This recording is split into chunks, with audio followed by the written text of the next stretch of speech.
Hey, you all, what is up? So, I thought I would make you a little video talking about what does expanded self-worth really look like? Like, that's something that's like saying, well, just love yourself. You can, nobody can love you unless you love yourself, right? I get that. Duly noted.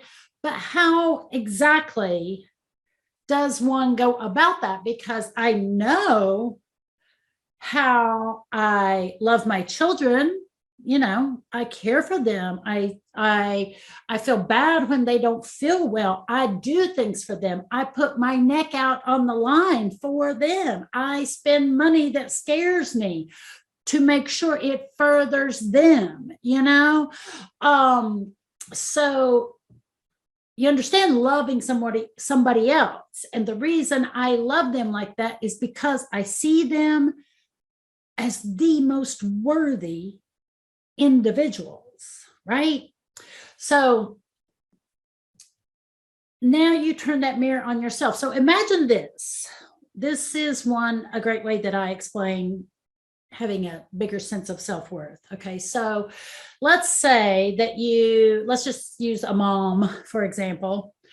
Let's say, your mom, or like your sister, or maybe your best friend, or an ex-mother-in-law, somebody in your life that has an interest in your child. Okay, and they really assert themselves. Well, are you doing this for his school? Are you are you sure that homeschooling's the best avenue, or are you sure that you shouldn't be homeschooling them? And they really assert themselves in your life and your child's life without you asking. They give unsolicited advice. Maybe they even show up when they're not invited. Maybe they do things with your child before they ask you. Okay, so, and if you, instead of saying, hey, mom, or hey, sis, or hey, so and so, in the future, I make all those decisions for little Johnny or little Suzie.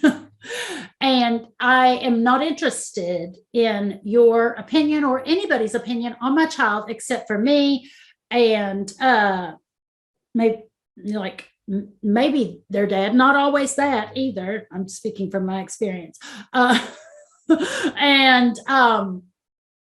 But I do appreciate you, but just know this: in the future, that I am not going to be receptive. And if you can't adhere to that boundary, then we won't be able to talk, and you won't be able to have any input at all. Are we clear? Now that is self-love, and that's an expanded sense of self-worth. Because, like, if somebody was infringing on Harris's, my daughter's boundaries, I'd be the first to say, yeah, you're not. No, you can't drive her car. Did she say you could drive her car? Did she say you could have her money? Did she say that you could borrow her purse? Like, I would have no problem. Sorry. Okay. I would just have no problem standing up for my daughter or my son like that. I would actually stand up for my mother or any girlfriend of mine.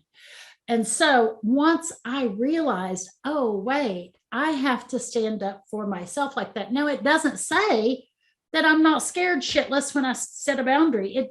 It's not to say that I don't feel some sort of way about sending my food back in a restaurant, because I know that's a drag. I worked in restaurants. It's not to say that I don't feel some sort of way with having to say, hey, actually, you gave me the wrong change. I need 26 more cents.